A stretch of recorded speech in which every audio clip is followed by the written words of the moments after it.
अस्सलाम वालेकुम, आप देख रहे हैं के न्यूज HD। मैं हूं हारिस अली शकीलानी। चलते हैं आज की अहम खबरों की तरफ। रुक करेंगे रावलपिंडी का, जहां से रिपोर्ट कर रहे हैं हमारे ब्यूरो चीफ यासिर मलिक। ताजी खोकर के बेटे फरक खोकर के खिलाफ अपनी बीवी को कत्ल करने के जुर्म की FIR थाना एयरपोर्ट ने दर्ज कर ली। FIR में मकतूला के भाई अली रजा की मुद्दत में दर्ज की गई। अली रजा का मौकफ है कि खोकर इससे पहले भी कई मरतबा मेरी बहन को मारपीट कर चुका है और कत्ल की धमकियां भी देता रहा है, और हमें पूरा यकीन है कि हमारी बहन को कत्ल करने के बाद लाश को पंखे से लटकाया गया।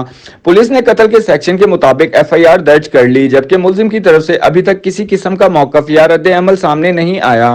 मुलजिम इससे पहले भी कत्ल का एक मुकदमा माजिद सत्ती के कत्ल के सिलसिले में जमानत पर है। मजीद खबरों और अपडेट्स के लिए हमारे साथ रहिएगा। तब तक के लिए अपना ख्याल रखिएगा। अल्लाह हाफिज।